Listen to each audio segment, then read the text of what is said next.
Hello friends, welcome back to my channel learning hub by DK. मेरा नाम है दीपक कहार। आज मैं आपको माइक्रोसॉफ्ट एक्सेल के बारे में बताने वाला हूं। आप अपने कंप्यूटर के अंदर एक न्यूमेरिक प्रोजेक्ट, लिस्ट और काउंट करने के लिए एक्सेल का इस्तेमाल करना चाहते हैं, लेकिन आपको पता नहीं है कि एक्सेल क्या होता है। What is Excel, MS Excel में क्या क्या काम होता है। मैं आज आपको उससे संबंधित सारी बातें बताऊंगा। प्रेजेंट टाइम में स्प्रेडशीट का प्रयोग अकाउंटिंग पर्पस में, बजट बनाने में एवं बिल बनाने में करते हैं। इसे वर्कशीट भी कहते हैं। अगर हम दुनिया में सबसे लोकप्रिय स्प्रेडशीट सॉफ्टवेयर की बात करें तो एमएस एक्सेल का नाम सबसे ऊपर आता है। इसका प्रयोग बिलिंग, डेटा मैनेजमेंट, फाइनेंस और अकाउंटिंग से संबंधित सभी कार्यों में बखूबी तरीके से किया जाता है। हर फाइल का कोई न कोई नेम होता है। उसी तरह से एमएस एक्सेल में इसका एक्सटेंशन नेम .xls होता है। एक्सेल को ज्यादातर लोग उसके फीचर की वजह से पसंद करते हैं।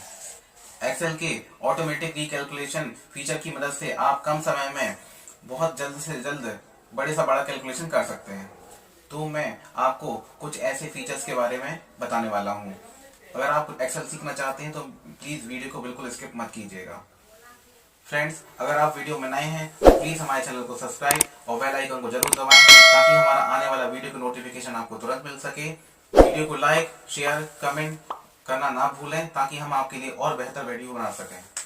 तो आइए फ्रेंड्स, टाइम को वेस्ट ना करते हुए वीडियो को स्टार्ट करते हैं और कंप्यूटर स्क्रीन पर चलते हैं।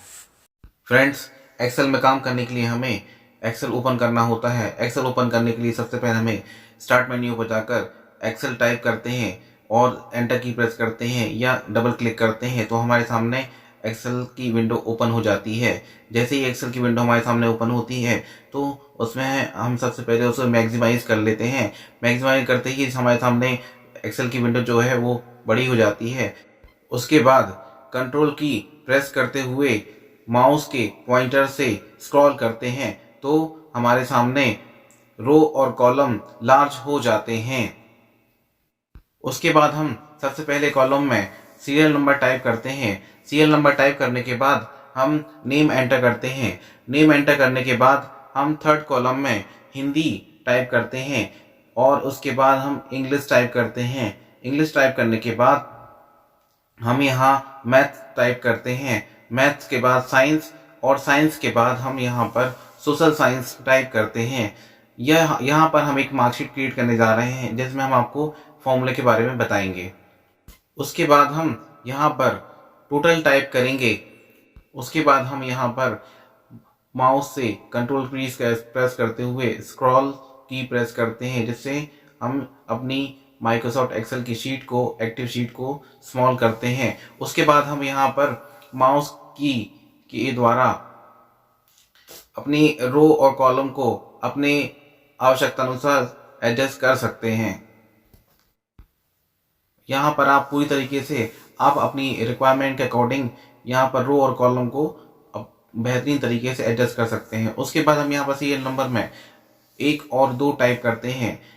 1 और 2 टाइप करने के बाद यदि हम इस कॉलम के नीचे थर्ड टाइप करते हैं और इस तरीके से अगर हमारी शीट बहुत बड़ी हो जाती है तो एक एक काउंटिंग करने में हमें बहुत समय लग जाएगा। उसके लिए हम एक दूसरा ऑप्शन है हमारे सामने, जिससे हम माउस की से 1 और 2 वाले सेल को सेलेक्ट करते हुए सिंपली ड्रैग करते हैं और जहां तक हमें न्यूमेरिक चाहिए, सीरियल नंबर जहां तक का हमें चाहिए वहां तक हम सिंपली उसे ड्रैग करके ड्रॉप कर सकते हैं। उसके बाद हम यहाँ पर नेम में स्टूडेंट्स के नेम टाइप करते हैं। सबसे पहले हम यहाँ रोहित, राज, पंकज, अभिषेक, राम, इस तरीके से हमें जितने भी स्टूडेंट्स के नेम लेने हैं हम यहाँ पर उन स्टूडेंट्स के नेम यहाँ पर एंटर कर देते हैं।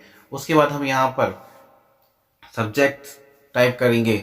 सब्जेक्ट्स में उनके जो भी मार्क्स उन्होंने प्राप्त किए हैं उनके नंबरिंग हम यहाँ पर एंटर करते हैं। फॉर एग्जांपल, रोहित ने हिंदी में 100 मार्क्स, इंग्लिश में 98, मैथ में 95, साइंस में 96 और सोशल साइंस में 91 मार्क्स गेन किए हैं। उसी तरीके से राज ने यहाँ पर 33, 33, 33, 33 ऑल मार्क्स, ऑल सब्जेक्ट में नंबर गेन किए हैं। इस तरीके से हम पंकज, अभिषेक, राम, कार्तिक, विशेष, अभिनव, सौरभ, सुमित, इन सबके मार्क्स भी यहाँ पर एंटर कर देते हैं। मैं यहाँ पर आपको एक और इम्पोर्टेंट बात बताना चाहूँगा। एक्सेल वर्कशीट में एक कॉलम और रो का प्रत्येक इंटरसेक्शन सेल होता है। प्रत्येक सेल एक वैल्यू, फॉर्मूला या टेक्स्ट को स्टोर कर सकता है। एक वर्कशीट में 10,48,576 रो एंड 16,384 कॉलम होते हैं। इसी तरह से एक वर्कशीट में टोटल सेल्स की संख्या 17 अरब 17 करोड़ 98,69,184 होती है। फ्रेंड्स, आप स्क्रीन पर देख सकते हैं कि हमने यहाँ पर सारे स्टूडेंट के मार्क्स एंटर कर दिए। अब हमें यहाँ पर रोहित के मार्क्स का टोटल चाहिए, तो उसके लिए हम सिंपली C2 से H2 तक रो सेलेक्ट करते हैं। उसके बाद हम टूल बार में से ऑटो सम पर क्लिक कर देते हैं। इस तरीके से हमारा टोटल हो जाता है। उसके बाद हम सिंपली बार बार टोटल ना करते हुए फर्स्ट और सेकंड सेल को सेलेक्ट करते हुए सिंपली ड्रैग एंड ड्रॉप करते हैं, तो हमारे सामने उसका टोटल आ जाता है। टोटल करने का एक दूसरा तरीका और है।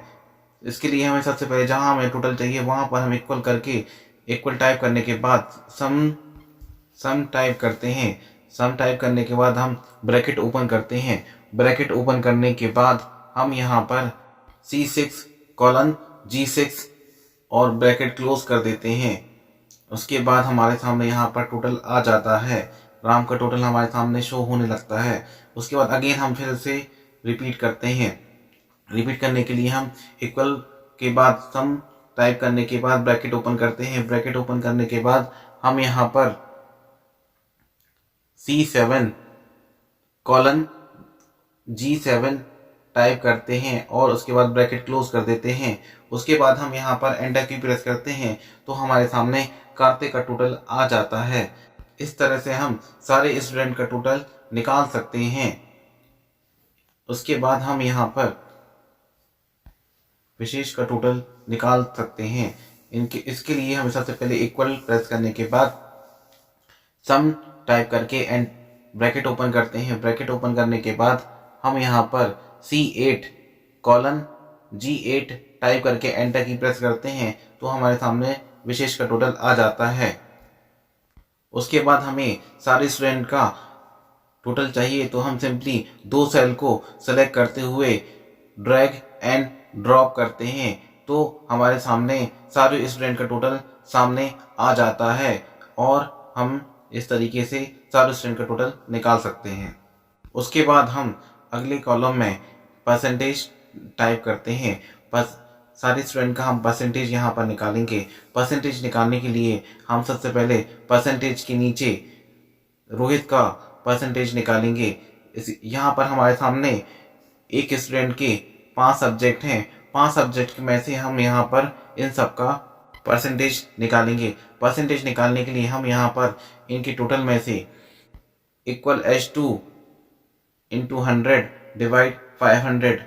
उसके बाद हम यहाँ पर एंटर की प्रेस करते हैं। जैसे ही हम एंटर की प्रेस करते हैं, तो हमारे सामने रोहित का परसेंटेज निकल के आ जाता है। आप स्क्रीन पर देख सकते हैं कि मैंने यहाँ पर जो फॉर्मूला टाइप किया हुआ है, उसके बाद यहाँ पर हमारे सामने रोहित के परसेंटेज निकल कर आ जाते हैं। इसी तरह से हम राज का भी परसेंटेज निकाल सकते हैं। इसके लिए हम equal H3 into 100 divide 500 type करते हैं।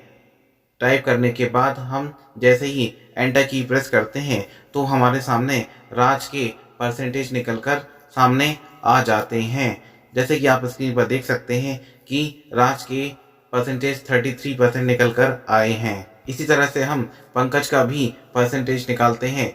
H4 into 100 divide by 500 type करने के बाद एंटर की प्रेस करते हैं, तो हमारे सामने पंकज के परसेंटेज भी निकल कर आ जाते हैं।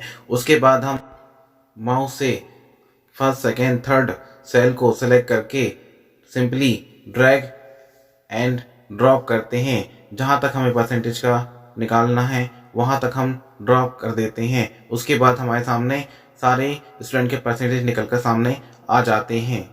जैसा कि आप स्क्रीन पर देख सकते हैं कि यहाँ पर परसेंटेज जो है वो डेसिमल पॉइंट्स में निकल कर आए हैं। यदि हम परसेंटेज को डेसिमल पॉइंट्स में अलग करना चाहते हैं, तो हम यहाँ पर सिंपली परसेंटेज को सिलेक्ट करके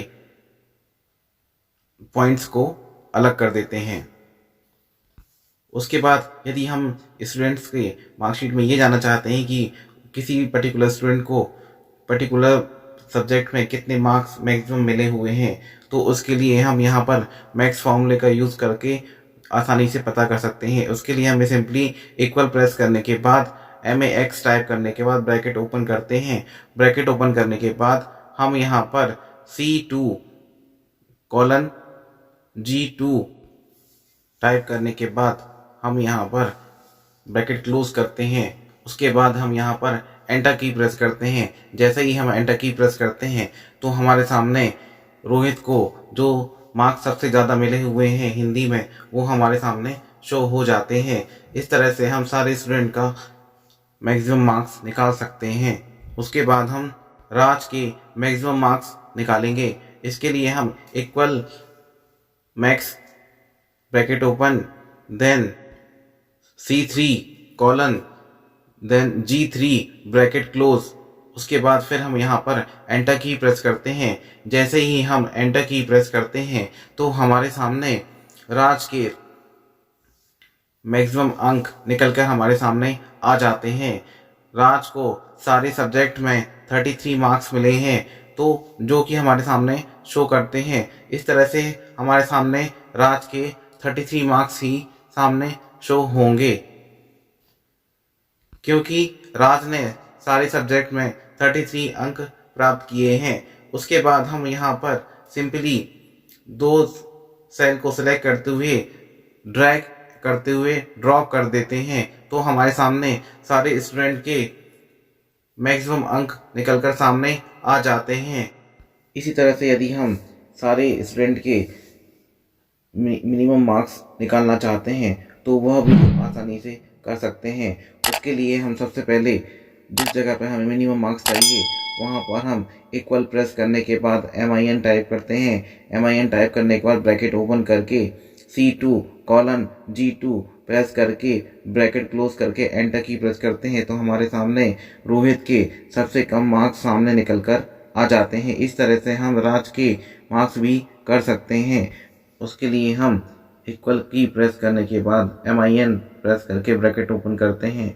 उसके बाद C3 colon G3 bracket close करके एंटर की प्रेस करते हैं, तो हमारे सामने राज के सबसे कम मार्क्स निकलकर सामने आ जाते हैं। जैसा कि हम देख सकते हैं यहाँ पर राज के सबसे कम मार्क्स 33 ही हैं, तो हमारे सामने उसके मार्क्स जो हैं 33 ही निकलकर सामने आएंगे। आप देख सकते हैं स्क्रीन पर कि उसके मार्क्स 33 निकल कर आए हैं। उसके बाद हम सिंपली दो सेल को सिलेक्ट करके सिंपली ड्रैग एंड ड्रॉप करते हैं। जैसे ही हम ड्रैग एंड ड्रॉप करते हैं तो हमारे सामने सारे स्टूडेंट के मिनिमम मार्क्स निकल कर सामने आ जाते हैं। इसी तरीके से हम स्टूडेंट का नेक्स्ट रिजल्ट भी निकाल सकते हैं। इसके लिए हमें सबसे पहले हमें यह पता करना है कि स्टूडेंट पास हुआ है या फेल, तो उसके लिए हम यहाँ पर इक्वल टाइप करके IF टाइप करने के बाद ब्रैकेट ओपन करते हैं। उसके बाद हम यहाँ पर H2 प्रेस करते हुए less than equal to 133 comma inverted comma में pass inverted comma close comma inverted comma open fail inverted comma close then bracket close करने के बाद हम एंटर की प्रेस करते हैं, तो हमारे सामने स्टूडेंट का रिजल्ट निकलकर सामने आ जाता है। जैसा कि आप स्क्रीन पर देख सकते हैं कि रोहित का रिजल्ट पास रहा है। इसी तरह से हम राज का भी रिजल्ट निकाल सकते हैं। इसके लिए हम इक्वल टाइप करने के बाद इफ टाइप करते हैं, देन ब्रैकेट ओपन करते हैं, H4 less than equal to 133 comma inverted comma open pass inverted comma close then comma then again inverted comma open fail then again inverted comma close bracket close. उसके बाद हम यहाँ पर enter की press करते हैं। जैसे ही हम एंटर की प्रेस करते हैं तो हमारे सामने राज का रिजल्ट सामने आ जाता है। इसी तरीके से हम पंकज का रिजल्ट भी निकाल सकते हैं। इसके लिए हम इफ़ टाइप करने के बाद ब्रैकेट ओपन करते हैं, H4 less than equal to 133 comma inverted comma open pass inverted comma close comma inverted comma open fail inverted comma close bracket close. उसके बाद हम एंटर की प्रेस करते हैं तो हमारे सामने अब पंकज का रिजल्ट निकल कर सामने आ जाता है। जैसा कि आप हमारे मॉनिटर स्क्रीन पर देख रहे हैं कि पंकज का रिजल्ट निकल कर सामने आ गया है। उसके बाद हम सिंपली 3 सेल सेलेक्ट करने के बाद सिंपली ड्रैग एंड ड्रॉप कर देते हैं तो हमारे सामने सारे स्टूडेंट के रिजल्ट निकल कर सामने आ जाते हैं। जैसा कि आप मॉनिटर स्क्रीन पर देख सकते हैं कि हमारे सारे स्टूडेंट के रिजल्ट निकल कर सामने आ चुके हैं। कौन फेल हुआ है, कौन पास हुआ है, ये सारे हम सामने देख सकते हैं। उसके बाद यदि हम मार्कशीट के लिए एक रो ऐड करना चाहते हैं तो हम यहाँ सिंपली एंटायर रो सिलेक्ट करके इंसर्ट पर क्लिक करते हैं तो हमारे सामने एक नई रो इंसर्ट हो जाती है। उसके बाद यदि हम अपनी शीट को एक टेबल फॉर्म में प्राप्त करना चाहते हैं तो उसके लिए हम अपनी टेबल को सिलेक्ट करते हैं, उस एरिया को सिलेक्ट करते हैं जिसमें हमने अपनी वर्किंग की है। तो वहाँ से स्टार्टिंग से सिलेक्ट करते हुए टेबल को हम सिलेक्ट करते हैं, ए से लेके L12 तक हम इसको सिलेक्ट करते हैं जहाँ तक हमारा रिजल्ट ऑप्शन आता है। उसके बाद हम simply select the border option tool bar में से सिलेक्ट करते हैं। जैसे ही हम बॉर्डर टूल बार में से सिलेक्ट करते हैं और उसके बाद हम ऑल बॉर्डर पर क्लिक कर देते हैं तो हमारी शीट जो है एक टेबल फॉर्म में कन्वर्ट हो जाती है। जैसे कि आप स्क्रीन पर देख रहे हैं कि हमारी शीट जो है वो एक टेबल फॉर्म में कन्वर्ट हो चुकी है, देखने में जो काफ़ी अट्रैक्टिव लगती है। आप देख सकते हैं यह हमारे सामने हो चुकी है। उसके बाद हम हेडिंग के लिए एक एंटायर रो को सिलेक्ट करने के बाद वहाँ पर मर्ज एंड सेंटर ऑप्शन को सिलेक्ट करते हैं जिससे हमारी सारी रो और कॉलम एक सेल में मर्ज हो जाएंगे। उसके बाद हम यहाँ पर हेडिंग में मार्कशीट टाइप करते हैं। इस तरह से हमारी मार्कशीट बनकर तैयार हो जाती है। तो अब फ्रेंड्स, आपने देखा कि हम एक्सेल में कितनी आसान तरीके से किसी भी डेटा को कितने आसान तरीके से बना सकते हैं और कोई भी कैलकुलेशन बहुत ईज़िली तरीके से किया जा सकता है। मैं आशा करता हूं कि आपको हमारा वीडियो काफ़ी पसंद आया होगा। अगर आपको वीडियो हमारा पसंद आया हो तो प्लीज़ हमारे चैनल को सब्सक्राइब करके बेल आइकन को ज़रूर दबाएं ताकि हमारा आने वाला वीडियो आपको ज़रूर मिल सके। और कमेंट बॉक्स में हमें ज़रूर बताएं कि हमारा वीडियो कैसा लगा। अगर आप कुछ और एक्सेल के फॉर्मूले सीखना चाहते हैं तो हमें कमेंट बॉक्स में ज़रूर बताएं।